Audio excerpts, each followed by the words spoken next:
بسم الله الرحمن الرحيم. السلام عليكم ورحمة الله وبركاته. الحمد لله رب العالمين، وبه نستعين على أمور الدنيا والدين. الصلاة والسلام على أشرف الأنبياء والمرسلين سيدنا ومولانا محمد وعلى آله وأصحابه أجمعين. اللهم صل وسلم على سيدنا محمد مفتاح باب رحمة الله عدد ما في علم الله، صلاة وسلاما دائمين بدوام ملك الله وعلى آله وصحبه. اللهم رب اشرح لي صدري ويسر لي أمري واحلل عقدة من لساني يفقه قولي. سبحانك لا علم لنا إلا ما علمتنا إنك أنت العليم الحكيم. اللهم ارزقنا فهم النبيين وحفظ المرسلين وإلهام الملائكة المقربين. اللهم أغننا بالعلم وزينا بالحلم وأكرمنا بالتقوى وجملنا بالعافية. لا حول ولا قوة إلا بالله العلي العظيم، والحمد لله رب العالمين. نوينا التعلم والتعليم والتذكر والتذكير والنفع والانتفاع والإفادة والاستفادة والحث على التمسك بكتاب الله تعالى وسنة رسوله، والدعاء إلى الهدى والدلالة على الخير، ابتغاء وجه الله ومرضاته وقربه وثوابه سبحانه وتعالى. الفاتحة إلى حضرة النبي المصطفى محمد صلى الله عليه وسلم وأزواجه وذريته وأهل بيته، وإلى والدينا ومشايخنا وأساتذتنا معلمينا وأولادنا وتلاميذنا، بنية أن الله سبحانه وتعالى يرزقنا العلم والعمل ويحفظنا من الزي والزلل، وأن الله يفتح قلوبنا كفتوح العارفين وينور قلوبنا على بنور هداية اليقين. على هذه النية وعلى كل صالحة جامعة شاملة نافعة من خيرات الدنيا ونعم الآخرة، وإلى حضرة النبي المصطفى محمد صلى الله عليه وسلم بسر الفاتحة. أعوذ بالله من الشيطان الرجيم. بسم الله الرحمن الرحيم. الحمد لله رب العالمين الرحمن الرحيم مالك يوم الدين. إياك نعبد وإياك نستعين. اهدنا الصراط المستقيم، صراط الذين أنعمت عليهم غير المغضوب عليهم ولا الضالين. آمين. Hadratal muhtaramin, para guru, para kiai, para ustaz yang dimuliakan Allah, pengurus dan jamaah Masjid Baitur Rahman Bang Raya, mudah-mudahan senantiasa kita semua sehat walafiat, diberikan istiqamah dalam ketaatan, dimatikan dalam husnul khatimah. Bersalawat kita kepada baginda Rasulullah sallallahu alaihi wasallam. Allahumma salli ala sayyidina Muhammad wa ala alihi wa sahbihi wasallim. Mudah-mudahan salawat juga terus dilimpahkan kepada keluarga beliau, sahabat beliau, kepada tabi'in, kepada umat, dan masuklah kita di dalamnya. Amin Allahumma amin. Ikhwatal iman yang dimuliakan Allah Subhanahu wa taala, di pekan terakhir di bulan Muharram 1445 Hijriah ini kita akan membahas lanjutan dari Babus Tsumani, bab nasihat ke-8, maqalah yang ke-8. Kita masuk kepada nasihat yang ke-4. Yang nasihat yang ke-4 ini adalah nasihat yang disampaikan oleh menantu Rasulullah sallallahu alaihi wasallam, Sayyiduna Utsman ibnu Affan radhiyallahu anhu. Bismillahirrahmanirrahim. Qala al-muallif rahimahullahu ta'ala wa nafa'ana bi'ulumihi wa bimasyayikhihi fid dharain amin. Wal maqalatur rabi'atu, dan makalah atau nasihat yang keempat, an Utsman radhiyallahu anhu, dari Sayyidina Utsman, meridai Allah Subhanahu wa taala akan dirinya. Annahu qala, bahwasanya beliau telah berkata, alamatul arifina thamaniyatu asya'a, tanda-tanda orang yang sudah sampai kepada maqam ma'rifat kepada Allah itu ada 8. Yang pertama, qalbuhu ayil arifi, yang pertama hatinya, yaitu hati orang yang al-arif billah, ma'al khawfi war raja'i, yaitu hatinya itu bersamaan antara al-khawf, harap atau takut, kemudian ar-raja, al-khawf takut, war raja itu berharap kepada Allah. Wa aslul khaufi, dan asal mula khauf itu ma'rifatul qalbi bi jalalillahi ta'ala, bahwa hati kita, hati seseorang itu mengenal kemuliaan Allah, wa qahrihi, dan kegagahan Allah, wa ghinahu an jami'i khalqihi, dan tak butuhnya Allah subhanahu wa ta'ala dari seluruh makhluknya. Kemudian wa syadidu iqabih, dan betapa pedih siksanya, liman asahu, bagi orang yang mengingkari atau maksiat kepadanya. Fanasya'a min hadhil ma'rifati halatu wajilin, maka muncullah, tumbuhlah dari kondisi hati ini halatu wajilin, keadaan ia merasa takut, tusamma al-khawfu, yang keadaan ini dinamakan dengan khauf. Wa thamratuhu, dan buah daripada khauf atau takut kepada Allah, al-maqsudatu minhu, yang diinginkan daripadanya, tarkul ma'asi, yaitu meninggalkan kemaksiatan. Ikhwah dimuliakan Allah subhanahu wa ta'ala, pada pagi hari ini kita dengan segala keterbatasan kita akan menyelami samudra hati yang Allah subhanahu wa ta'ala berikan kepada hamba-hambanya dimuliakan Allah subhanahu wa ta'ala. Bicara tentang al-arif billah, maka ini sering kita temukan al-alim, al-allamah, al-arif billah.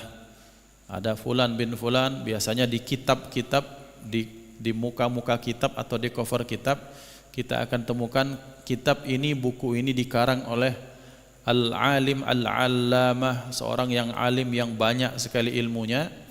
Kemudian diberikan gelar berikutnya yang tak main-main, yang jangan sampai kita sembarang memberikan gelar ini, al-arif billah, yang sudah sampai pada maqam mengenal Allah subhanahu wa ta'ala. Ikhwani muliakan Allah, apa itu ma'rifat? Ma'rifat itu adalah tingkatan di mana seseorang sudah kenal dengan dirinya sampai kepada relung kesadaran yang luar biasa. Kemudian selanjutnya sampai kepada tahapan dia kemudian merasa tak punya apa-apa, merasa tidak ada, dan yang ada adalah hanyalah Allah subhanahu wa ta'ala. Maka makom-makom seperti ini akan sampai kepadanya orang-orang yang memang diinginkan Allah subhanahu wa ta'ala. Maka orang-orang yang ma'rifat atau al-arif billah adalah orang yang mengenal Allah, yang ketika sudah kenal Allah, maka biasanya orang ini punya sifat apa? Salah satunya la khaufun alaihim walahum yahzanun. Mereka tidak punya rasa takut, tidak punya rasa sedih, karena takut dan sedih adalah buah perasaan, rasa memiliki sesuatu, padahal ternyata pada hakikatnya kita tak memiliki sesuatu. Kita sering bilang ini anakku. Oke, kalau masalah anakku pada bahasa syariat tak masalah. Tapi kemudian selanjutnya pada tatanan ucapan itu kita sadari betul-betul bahwa ini memang anakku. Nah, disitulah kemudian kelirunya kita. Bahwa hakikatnya di dunia ini apa sih yang kita punya? Harta titipan Allah, pekerjaan amanah daripada Allah, kemudian jabatan itu hanya apa sebagian kecil yang Allah berikan atau titipkan untuk kita, untuk kemudian kita semuanya akan dimintai tanggung jawab oleh Allah subhanahu wa ta'ala. Maka salah satu dari guru kami bilang, memang di dunia ini yang berbahaya itu kata ganti, kata beliau.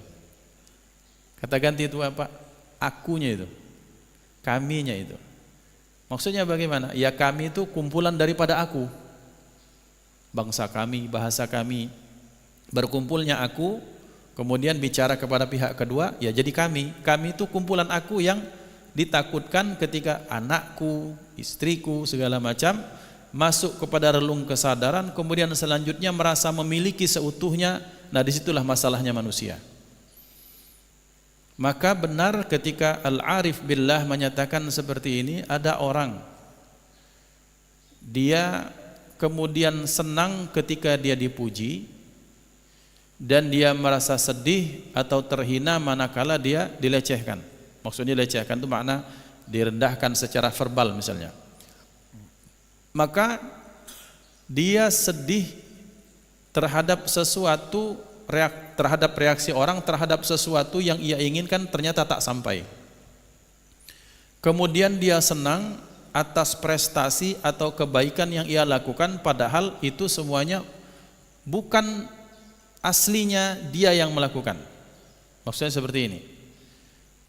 Di dunia ini tidak ada orang yang bisa mengkreasikan nikmat kecuali atas izin Allah. Maka ketika kita melakukan sholat, kenapa kita bisa sholat? Ya pada hakikatnya kala Allah yang kita menginginkan, itu yang menginginkan. Kemudian selanjutnya, ketika kita sholat, maka instrumen kenapa kita bisa sholat dengan nyaman, dengan enak, dengan khusyuk misalnya, masjid yang luas, kemudian suasana yang enak. Kita ini sekarang sedang diberikan kemerdekaan oleh Allah, sehingga tak perlu takut ketika sholat mungkin ada bedil, ada senapang, ada mortir, ada ranjau misalnya. Kemudian ketika kita sholat, tangan kita bisa diangkat, lidah kita bisa bergerak. Siapa yang kasih? Allah Subhanahu wa ta'ala. Terus kemudian ada yang muji, alangkah solehnya Pak Haji ini. Iyalah pulok. Nah iyalah pulok itu kan lupa menisbatkan kepada Allah. Maka bahayanya orang kalau memuji itu atau dipuji tak menyebutkan nama Allah, maka ditakutkan masuk pada bab ujub atau sum'ah ataupun sombong. Nah, ikhwan dimuliakan Allah, yang menjadi masalah adalah kita senang dengan sesuatu tapi kemudian dipujinya sesuatu tersebut bukan milik kita. Hakikatnya seperti ini. Tukang parkir nyusun mobil sini-sini selesai. Berparkir mobil yang bagus-bagus itu. Ada kawannya datang. Woi Jo, alangkah bagus mobil kau ini. Oh iyalah pulok katanya. Pas tak rasa bahagia? Tidak pas. Mobil-mobil wong, dia tuh cuma bagian ngaturnya be, tapi kemudian dia merasa senang dengan sesuatu yang bukan dia punya ketika dia dipuji. Mestinya sikap kita sebagaimana kesadaran seorang tukang parkir, ya apa jawabannya? Alangkah bagus. Bukan mobil aku, biasa bae. Nak bagus mobil wong itu, nak jelek juga mobilnya dia. Nah ini sikap yang benar, tapi ternyata banyak tukang parkir merasa dia bangga dengan mobil yang berjejer yang dia atur untuk masuk ke satu tempat misalnya. Dan itulah kebanyakan manusia, merasa senang dengan pujian orang terhadap dirinya atas baiknya paras, atas bagusnya muka, atas gagahnya badan. Sementara kita tidak punya sedikit pun andil di situ. Memang ada di sini ada orang di antara kita sudah request, ya Allah aku nak minta hidung mancung ya Allah. Mata buras, mata warna biru, rambut pirang, badan besar tinggi, buluan dado. Sudah kate. Kalau seada-adanya kita seperti ini, ya itu kemauan Allah Subhanahu wa taala. Nah, terus kemudian ada orang memuji fulan bin fulan karena elok parasnya, kemudian dia senang. Wah, iya senang. Senang terhadap sesuatu sama seperti mobil itu yang bukan dia punya andil di situ. Maka ikhwan dimuliakan Allah, disinilah para ulama kemudian mengajarkan bahwa hakikatnya bahwa kita itu memang murad laisa murid. Kita ini menjalankan peran yang diberikan Allah, tinggal menikmati sesuatu yang telah Allah Subhanahu wa taala berikan. Maka manakala sesuatu itu kemudian yang Allah pinjamkan kepada kita ambil, kok ada yang sampai sedih itu. Maka para al-arif billah kemudian merasa heran kok ada orang ya dipinjami pena bertahun-tahun, merasa ini penaku, terus diambil marah. Banyak tak? Banyak. Dan pena itu anak kita, pena itu jabatan kita, pena itu pekerjaan kita, pena itu istri kita, pena itu tanah kita yang digusur misalnya. Maka kemudian merasa memiliki sehingga merasa kehilangan dan merasa sedih. Dan disitulah mengapa Allah sengaja mengutus orang-orang yang punya relung kesadaran tentang ketuhanan yang benar, yang itu disebut sebagai para al-arif billah, mereka yang mengenal Allah Subhanahu wa taala. Dan orang-orang seperti ini sangat kita butuhkan ya ikhwan. Karena kita ini tenggelam sudah dalam hubbud dunia. Ketika kita tenggelam dalam jebakan perasaan merasa memiliki, padahal pada hakikatnya bukan kita yang memiliki. Maka kita bersyukur bahwa ada ulama-ulama yang mengarang kitab seperti ini, yang mengarahkan kita supaya menjadi orang-orang yang betul-betul sadar bahwa pada hakikatnya memang kita semuanya tak ada apa-apanya dibandingkan dengan Allah Subhanahu wa taala. Nah, tanda-tanda dari orang yang mengenal Allah itu dikatakan Sayyidina Utsman bin Affan itu ada 8. Yang pertama hatinya, artinya hatinya orang yang mengenal Allah ini ma'al khaufi war raja, dia itu punya rasa takut berbarengan bersamaan dia punya rasa berharap tinggi kepada Allah. Takut terhadap azabnya Allah dan berharap akan ridha dan surganya Allah. Apa makna takut di sini? Takut di sini adalah di mana hati kita, hati seseorang itu berpikir tentang kedikjayaan Allah, kebesaran Allah, kegagahan Allah, kemudian kemahakuasaan Allah, dan tak butuhnya Allah dengan kita semua. Tak butuh dengan saya, tak butuh dengan bapak-bapak yang hadir, tak butuh dengan pengurus masjid, tak butuh dengan istri kita, tak butuh dengan siapapun di muka bumi ini, di alam semesta Allah tak butuh. Maka ketika relung kesadaran itu hadir dalam diri kita, kita ini takut berarti. Allah maha hebat. Bagaimana tidak hebat Pak? Ya ikhwan, bicara saja misalnya tentang kilat yang menyambar. Jutaan volt itu masuk ke bumi kita.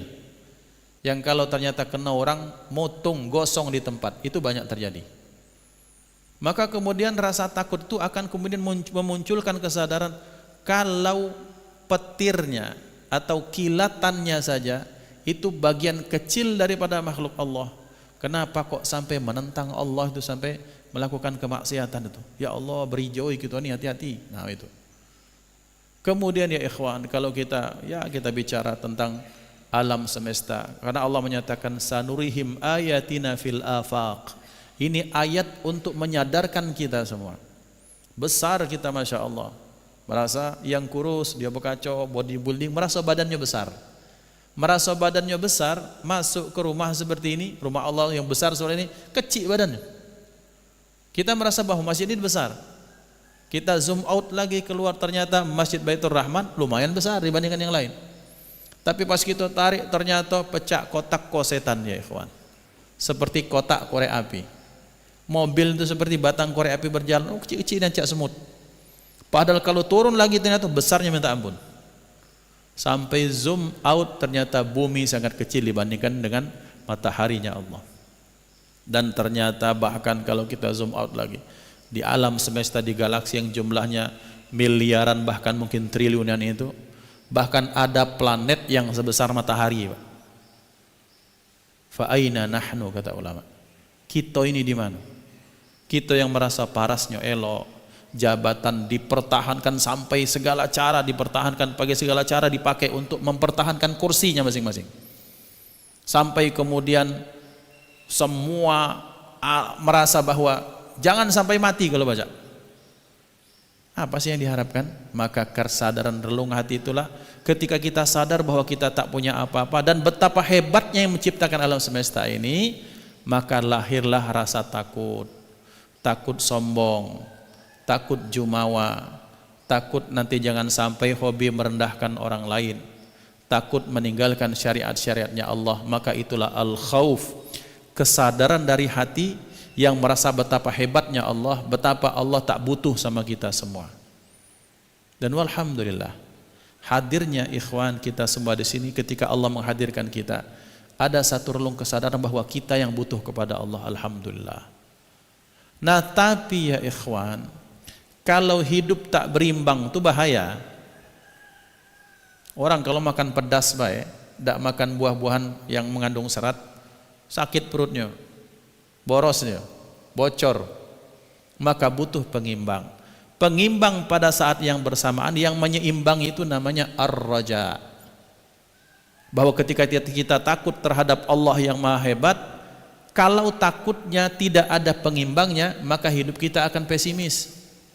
Ngapo Pak Haji? Ya Ustaz, bakal mati juga. Beri jo kita ini walaupun nak mati, hidup ini sekarang sedang berjalan, maka hidupnya kita pertahankan untuk apa? Ketika kita hidup untuk mencari pahala sebanyak-banyaknya menyenangkan Allah, maka di situ kita punya harapan terhadap ridhonya Allah, dan itulah namanya roja. Maka apa kata Syekh Nawawi Al-Bantani roja itu? Jadi al-khauf itu takut, cemas terhadap Allah, takut terhadap ancaman dan murkanya Allah, sementara ar-raja adalah berharap, punya pengharapan luar biasa kepada Allah. Beliau berkata wa aslur raja'i, dan asal atau asal muasal raja itu apa?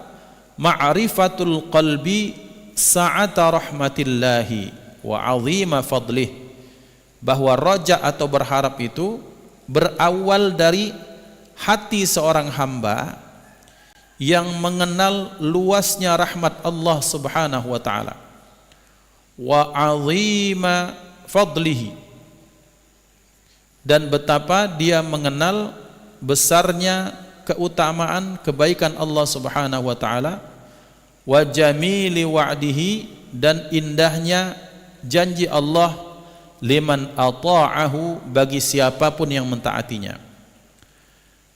Fayansha'u min hadhil ma'rifati, maka tumbuhlah dari ma'rifat atau kondisi mengenal ini halatu farahin, kondisi yang bahagia dan senang atau sukacita, tusamma raja ar-raja'u atau ar-raja'a, yang dinamakan kondisi ini dinamakan dengan ar-raja'.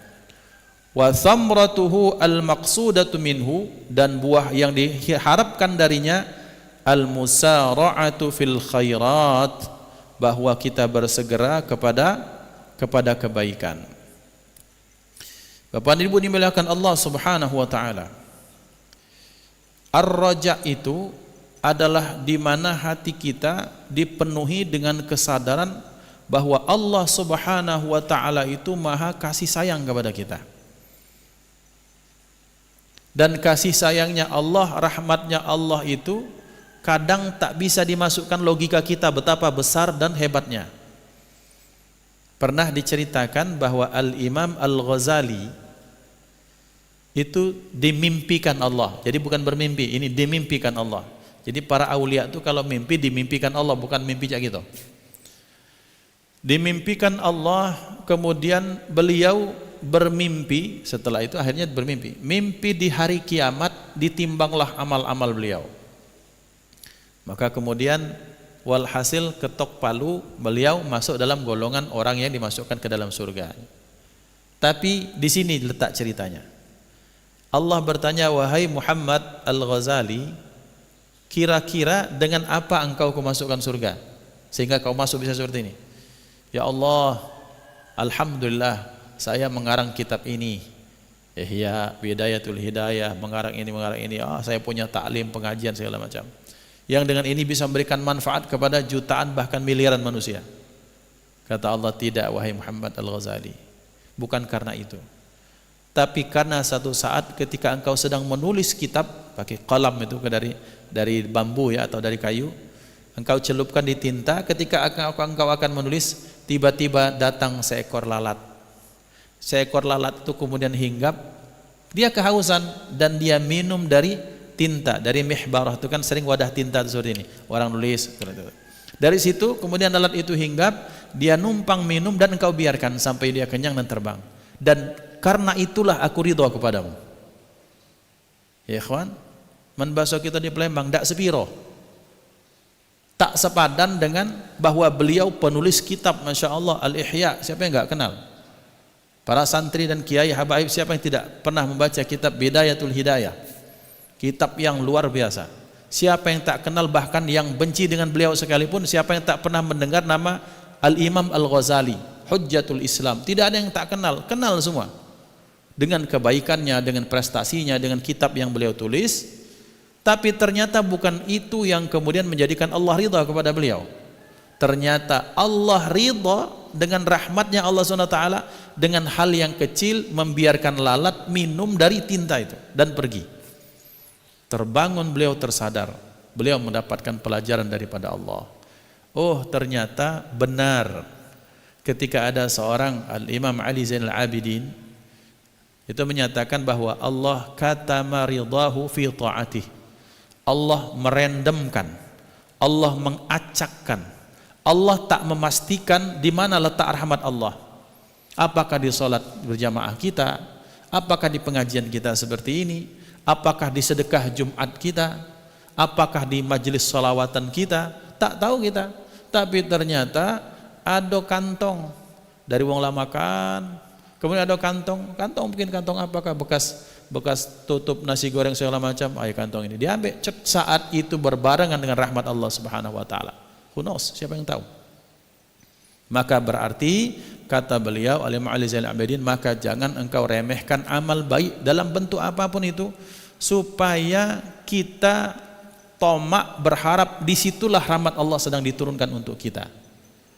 Bayangkan Pak, dengan asbab yang kecil, dengan sehelai bulu mata, ada orang yang dalam riwayat, ada orang yang bakal dimasukkan ke dalam nerakanya Allah. Kata Allah kepada Sayyidina Jibril alaihissalam, wahai Jibril, lihat itu orang ada enggak kebaikan? Sudah, kenapa hampir masuk ke neraka? Dicari-cari, akhirnya ketika sudah ketok palu nak masuk ke neraka, kata Allah, tunggu, jangan masukkan dia ke neraka. Kenapa ya Allah? Kata malaikat, ini orang Allahu Akbar, bagaimana Allah mendefa masuk kita dusun, bagaimana prestasi keburukannya, maksiatnya segala macam. Kata Allah, pernah pada satu saat di malam hari dia terbangun terjaga, menyesali perbuatannya sampai nangis, tapi nangisnya tidak sampai bercocor sampai ke jenggot, tidak, setetes air matanya kena satu bulu mata, dan itu kemudian menjadi syafaat untuk dia sehingga dimasukkan ke dalam surganya Allah. Sepadan tidak? Tak sepadan menurut otak kita, tapi ketika kita ingat pada rahmat Allah sangat sepadan. Karena kenapa? Li'anna rahmati wasi'at kulla syai', kata Allah dalam salah satu hadis qudsi. Karena rahmatku itu meliputi segala sesuatu. Maka berarti ada pengimbangan. Tadi sudah cemas dengan azab Allah, maka kita berharap, ya Allah, engkau neraka punyamu ya Allah, tapi engkau punya surga, dan rahmatmu, surgamu jauh lebih luas daripada nerakamu ya Allah. Jadi kalau ada banyak panitia-panitia neraka ini, mereka belum kenal dengan rahmat Allah berarti. Ini neraka. Coba Allah kecak mudah masuk neraka ini. Sementara Allah menjanjikan rahmatku itu meliputi segala sesuatu. Maka kita berharap jangan sampai kita pesimis, jangan sampai kita kemudian gampang menyalah-nyalahkan. Kita berharap ada sisi kebaikan orang dan kita berhusnudzan, dari kebaikan itulah Allah akan memberikan rahmat dan surganya untuk orang lain. Kita akan menganggap Pak bahwa pencekek botol itu pasti masuk neraka, wallahu alam. Tapi sebagai hamba yang tak melakukan itu, yang melihat kejadian itu, kita tetap berhusnudzan, mungkin dia sedang lalai, sedang lupa. Kita yakin dia punya kebaikan yang kemudian dengan asbab itu Allah akan memberikan dia hidayah, mengampuninya dan masuknya ke dalam surga. Bukan berarti dia menyekek botol itu tidak salah, haram hukumnya. Tapi apakah kemudian itu saja yang kita perhatikan dari orang? Pak, umur 60 tahun, pelaku maksiat sekalipun Pak, jadikan pelajaran untuk saya dan kita semua. Sepenjahat-penjahat orang Pak, tidak galak dia dapat bini yang serampangan sembarangan. Sejahat-jahat suami istri tetap pengen masukkan anaknya ke pondok, pengen ada anaknya hafal Quran, betul tidak? Seperti itu, nurani itu bicara. Pernah kejadian tahun berapa? Tahun 2000 awal. Ada Interpol dari Singapura atau dari mana? Kerjasama dengan polisi Indonesia, nangkap, ya biasalah di tempat kita, di mana lagi ditangkap. Di mana dia? Kapan ditangkap? Ditangkap ketika malam takbiran dia mau pulang Pak. Pengen takbiran di dusun, aduh hati pengen taubat ya ikhwan. Nah berarti kita ini sekarang melihat penjahatnya segala macam, tapi kita lupa dengan kemaksiatan kita sendiri, sehingga kita kemudian ketok palu jadi wakil Allah, neraka nih, sesat ini tahayul, bid'ah, khurafat segala macam. Maka al khaufu war roja berseimbang, sehingga untuk diri kita berharap, ya Allah, aku ini jahat ya Allah, aku ini pelaku kemaksiatan ya Allah, tapi aku yakin ya Allah, berharap bahwa engkau rahmatmu luas, sehingga punya semangat untuk terus taat ibadah kepada Allah SWT. Karena Di antara bahayanya orang masuk kepada bab khauf saja yang berlebihan, setan akan masuk di situ dengan cara, ngapain? Sudah mau taubat nih, ngapain kau ke Baitur Rahman?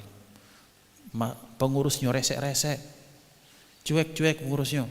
Jamaah cak ada kenal dengan wong, tidak usahlah kau situ. Sudahlah sekalian bela kau jadi sekalian basah mandi sekalian. Dalam hatinya benar nian, laju, tidak selesai lagi, tidak taubat lagi. Itu setan yang masuk. Karena tidak diimbangi dengan roja. Didukung pula dengan kita yang seperti itu misalnya, wal iyadzubillah. Ini terjadi, betul-betul terjadi. Ada fulan bin fulan sudah mau taubat. Kemudian ketika dia masuk, tak sengaja dia membuat kotor itu masjid, misalnya ada air tumpah sama dia. Dimarahi sama marbotnya, dimarahi sama pengurusnya. Padahal itu momen di mana dia mau ke masjid, pengen balik lagi, pengen inabah, taubat kepada Allah. Dengan sikap seperti itu dia akhirnya apa? Kecil hati, patah arang. Sudahlah katanya, cari ketenangan dengan cara lain. Masuk dia ke tempat remang-remang, menumpahkan botol. Numpah botol itu, kemudian apa? Yang ini ternyata diperhatikan oleh yang menyajikan. Oh, tidak apa-apa Pak, aman, senyum segala apa. Dengan tingkah yang friendly, Pak. Sampai datang manajernya datang, untuk bos katanya kami freekan ini satu botol. Ini dia tempat yang betul. Tadi di masjid saya dihina-hina, sekarang sini saya diterima. Tenggelam di situ saya masalah kita semua ya ikhwan. Karena terlalu fokus dengan kesalahan orang lain.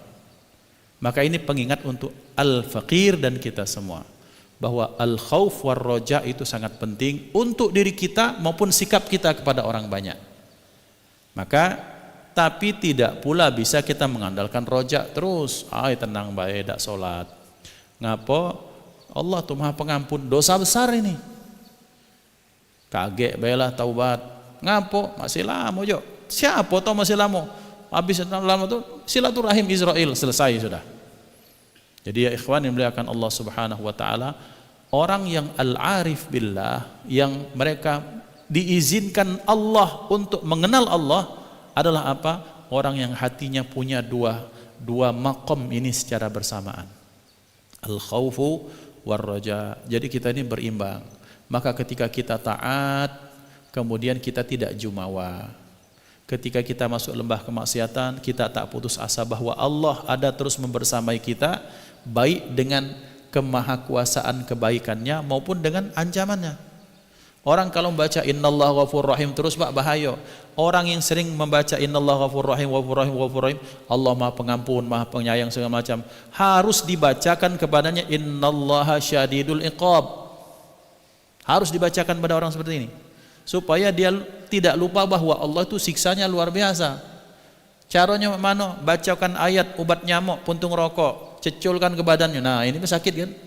Azab Allah itu lebih daripada itu. Astagfirullah, katakan iya benar-benar. Tapi orang yang baca innallaha syadidul iqab tersebut sampai dia tidak begawe-gawe, istighfar terus di masjid, nangis di masjid, anak bini nangis kelaparan. Nah, kita bacakan ayat-ayat tentang kemahakuasaan Allah Subhanahu wa taala. Qum fa anzir. Maka ikhwan dimuliakan Allah, itu yang pertama.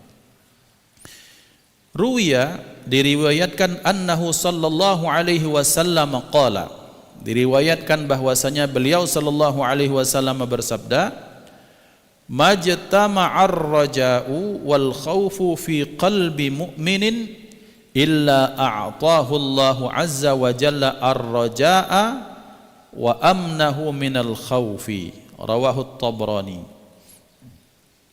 Tidak berkumpullah rojak atau khauf, rojak dan khauf, harap dan cemas itu di dalam hati seorang mukmin kecuali Allah Subhanahu wa taala, niscaya Allah memberikan kepadanya ar-raja'a, pengharapan yang luar biasa, wa amnahu minal khaufi, wa ammanahu minal khaufi, dan Allah mengamankannya dari rasa takut. Maksudnya ikhwan dimuliakan Allah, kalau sudah dua kondisi ini berkumpul dalam hati seorang hamba, maka Allah akan menimbulkan semangat dalam dirinya. Allah punya azab betul, tapi Allah punya surga dan ridha, maka punya semangat hilang rasa takut, berharap yang besar kepada Allah Subhanahu wa taala, sekalipun kalau dia pikir-pikir tak masuk akal nak masuk surga, tapi sangat masuk akal bagi Allah Subhanahu wa taala. Seperti tadi ya ikhwan, seperti bahwa orang dimasukkan ke neraka ke surga gara-gara ini dan itu. Maka ini bentuk dari orang-orang yang mendapatkan khauf war raja. Jadi hati kita Pak, tetap hati kita tuh optimis kepada Allah. Ya Allah, kalau nak dipikir-pikir ya Allah, solatku tadi masih terkenang ya Allah dengan rumah, terkenang dengan kunci mobil tadi, dikunci apa tak mobil, terkenang dengan anak-anak tadi, obat nyamuknya lah habis belum, terkenang dengan SPP lah dibayar belum. Tapi ya Allah, sekalipun hati kami ngelayap ya Allah, kami yakin bahwa Engkau Maha Pengampun. Nah terus punya harapan yang tinggi kepada Allah Subhanahu wa taala. Itu kalau sudah berkumpul antara khauf dan roja dalam satu hati, di dalam hati seorang hamba. Selanjutnya walisanuhu ma'a alhamdi wassana'i 'ala Allah taala. Sementara lisannya itu terus memuji-muji, memuja-muja Allah Subhanahu wa taala. Jadi kalau orang yang al-arif billah, yang sudah mengenal hakikat Allah, baik dalam tingkatan awam, sedang maupun tinggi, maka dia tak pernah lepas lisannya dari memuji Allah. Apa kabar Pak? Alhamdulillah, kan muji Allah. Mak mano Allah bagus mobil, alhamdulillah. Jengak burung, masya Allah, Allah bagus suara burung tu. Jengak itu subhanallah. Kaget, astagfirullah. Kemudian lagi sakit, ya Allah. Lepas tak dari zikir? Tak pernah lepas. Memuji Allah SWT.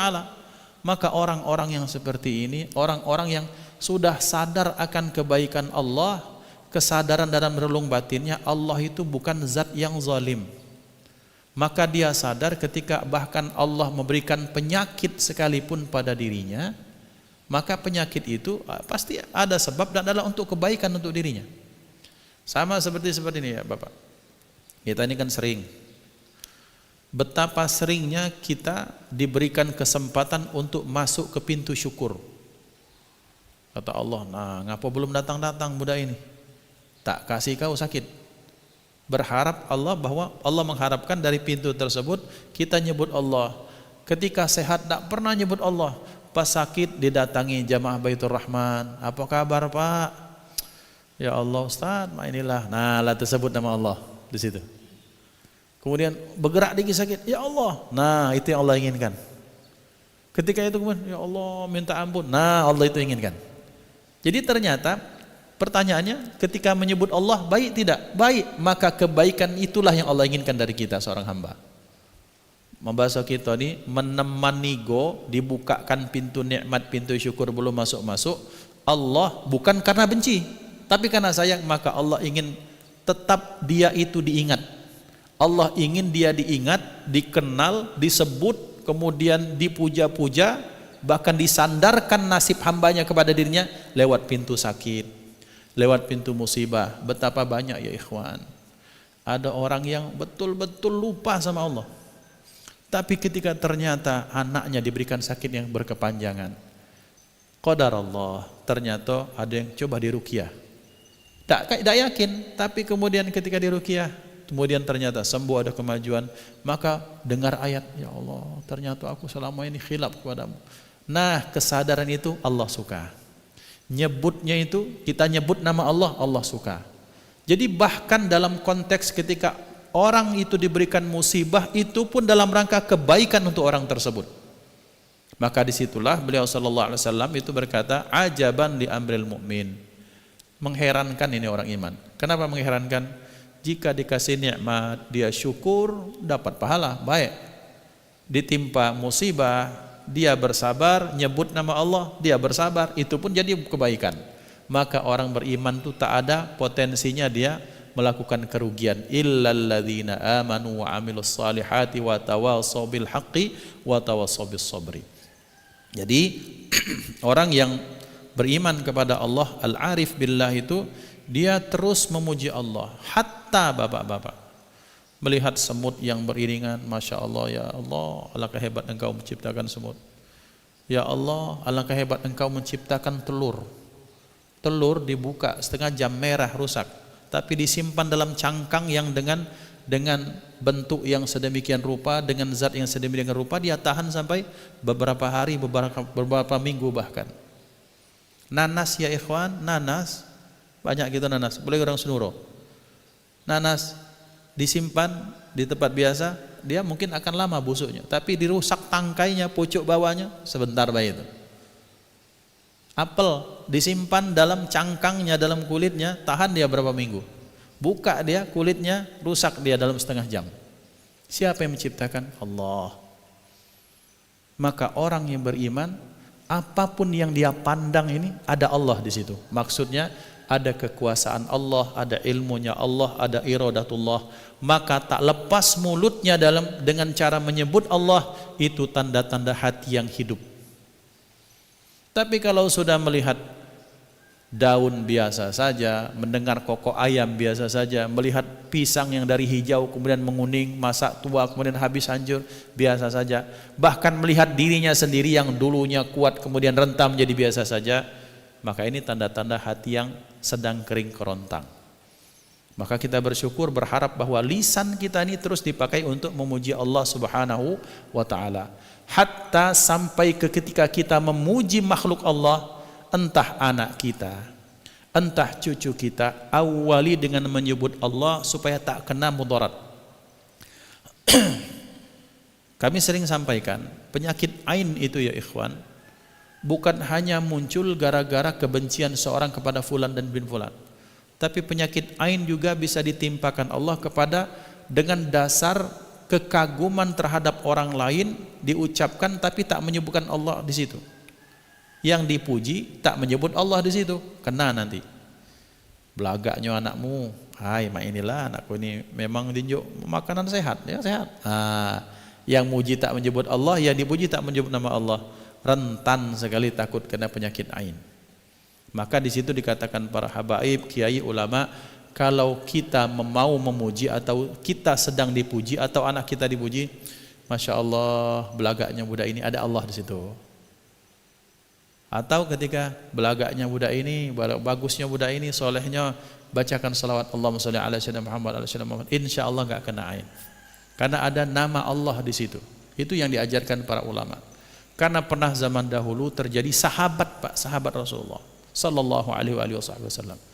Ini mereka dalam satu peperangan, mereka nih perang. Kemudian dari satu tempat namanya berjamaah itu kan, buka badan, kemudian mandi di kolam besar bersama. Kata kawannya, alangkah bagus badanmu ini, sampai muncullah saya ini.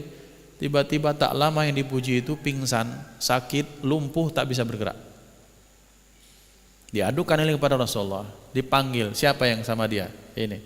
Rasulullah menyatakan, kau tuh hati-hati dengan mulutmu, kalau nak muji, pujilah orang tapi pujilah Allah dulu, karena hakikatnya Allah yang menciptakannya seperti itu.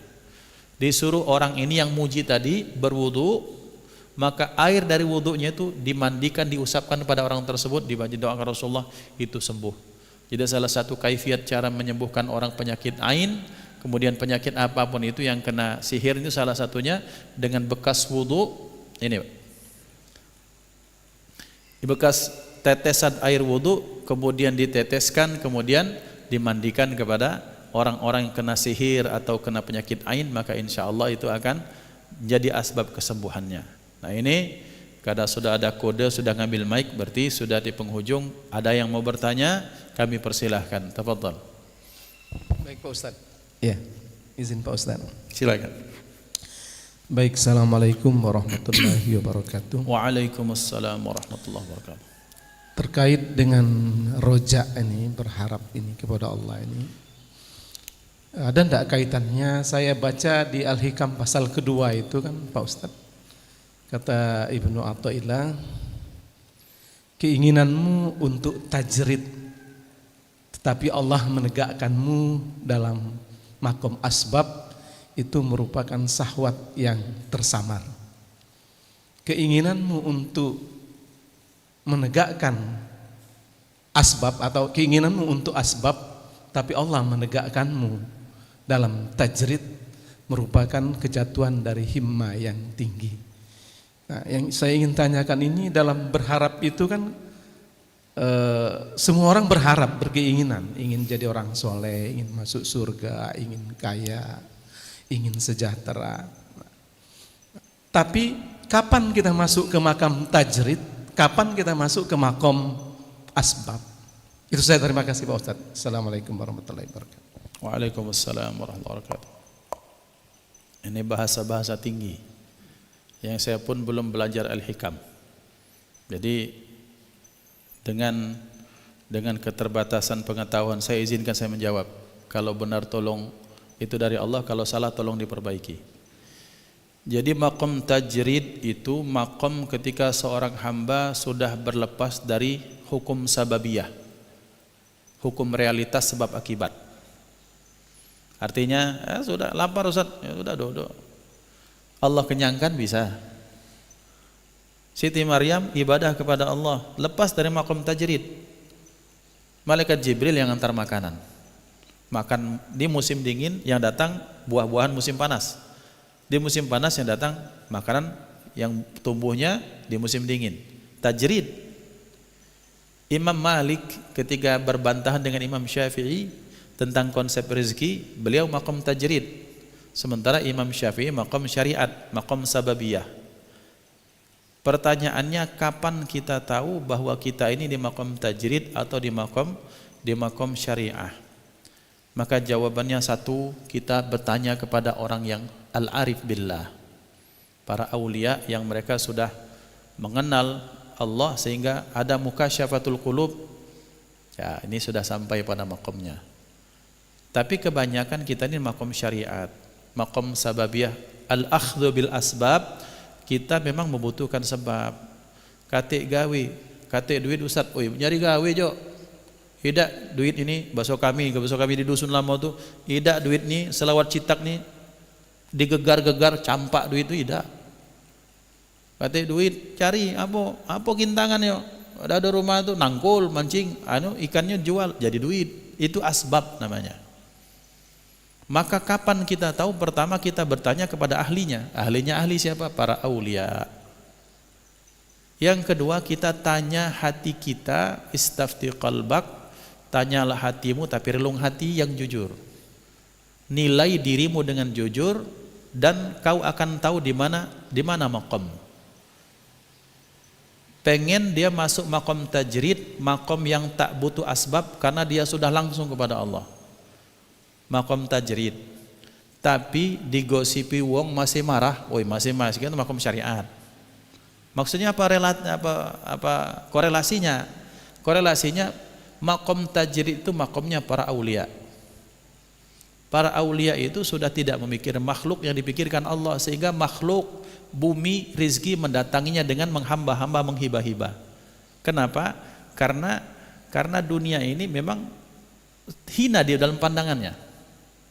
Maka ketika kita memandang dunia dengan hina, dunia akan memuliakan kita. Ini ada cerita menarik ini. Dikarenakan di Hadramaut Darul Mustafa, pondoknya Sayyidil Habib Umar bin Salim bin Hafidh itu kan ya di Yaman, pasti kena gara-gara penyerangan Saudi. Ya, ini motifnya tetap ekonomi, Pak. Alasannya saja Saudi itu menyerang Yaman, katanya di situ ada Syiah segala macam, mengutus ISIS atau Al-Qaeda menghancurkan bandara di Sana'a, di ibu kotanya. Sampai sekarang untuk ke Yaman cuma bisanya lewat Sewun saja bandaranya, selebihnya nggak bisa. Siapa yang menghancurkan? Kaidah atas suruhan siapa? Suruhan Saudi. Alasannya apa? Alasannya bahwa di Yaman tuh banyak Syiah Houthi Syiah Houthi itu. Padahal Pak di sana ada cadangan minyak yang bakal bisa dieksplor, sementara Saudi sudah mulai kehabisan minyak. Contohnya sekarang sudah kehabisan minyak. Ujung-ujungnya cuan, Pak. Di mana pun itu, duit itu. Syiah kaidah itu kalam farih semua, omongan kosong. Akan balik kepada itu. Dampaknya adalah biaya hidup jadi mahal. Sehingga satu saat ini bendahara Darul Mustafa pondoknya Habib Umar, kemudian beliau datang melapor ke Habib. Ini ngomong lapornya ke Habib Umar sudah berapa kali ya, jadi terpaksa.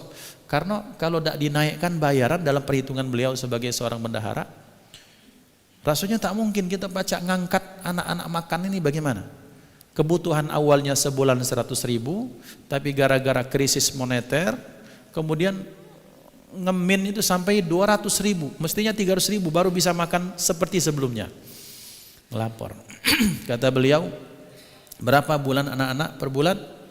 $20 wahai Habib. Angkanya saya tak tahu, saya sudah lupa. Kata beliau, lama dia. Lamunin dia. Berapa? $20. Berarti bulan depan, mulai bulan depan kasihkan jadi $10. Bukan dinaikkan tapi diturunkan. Nah, kata kawan, pening kepala kawan. Yang $20 tidak cukup, ini jadi $10. Maka apa kemudian? Ya sudah, diumumkan $10. Tak lama seminggu dari keputusan itu bayaran diturunkan, sedang krisis butuhnya $60 misalnya kan, $20 normal dinaikkan 60 baru bisa makan, jadi $10. Bendahara pening. Tak lama datang Pak, seminggu dari situ datang tamu dari negara Arab atau dari mana, bertemu, Bib, apa kabar, sehat segala macam, keingat terus sama Habib, ini oleh-oleh, uang itu sekitar 3 miliar ya ikhwan. Kata Habib, panggil bendahara, panggil. Ini duit 3 miliar, pakai untuk makan anak-anak sampai ke keadaan normal. Nangis ini bendahara. Nah, Habib Umar senyum. Kamu tahu kenapa aku diam kemarin? Tidak, Habib. Ya namanya seorang wali. Saat itu dunia sedang mendatangiku, dia ngejek-ngejek aku. Maka kata Habib Umar, kita lihat siapa yang menang. Dunia menantang saya dengan, oh kau susah kan? Maka kalau kau tak $60 susah, maka saya hinakan dunia dengan minta $20, tak kasihkan $10. Alhamdulillah Allah berikan kemenangan. Kalau aku putuskan oke, $60, duit tidak datang ke kita yang 3 miliar. Masya Allah, itu Pak. Makom tajrid. Kira-kira pacar tak gitu? Belum, berarti kita makom asbab. Kalau kita masih panas dengan wong yang nyaingi kita, ini Pajero, sementara aku lado Pajero, dia membeli Lamborghini, masih panas gitu, berarti masih makom asbab. Kalau kita masih emosi, masih sedih, anak-anakku kaget mak mano makan apa tidak ya Allah, kaget mereka ini misalnya sekolah apa tidak ya Allah, masih makom asbab. Makom tajrid itu adalah hatinya sudah, ya Allah, nak mano be, akulah berusaha segala macam, aku serahkan mereka kepadamu, lempang be. Nah itu baru makom tajrid. Jadi kapan kita tahu bahwa kita di makom tajrid, di makom asbab? Kita tanyakan kepada ahlinya hati, itu satu. Kalau tak bertemu, karena memang mungkin kita tak sefrekuensi dengan beliau-beliau, kita tanyakan hati kecil kita. Kita ukur diri kita dengan jujur dan akan ketahuan. Kalau misalnya dengan Allah masih hitung-hitungan, maka berarti kita masih makom asbab, makom syariat. Na'khudhu bil asbab. Apa maksud na'khudhu bil asbab?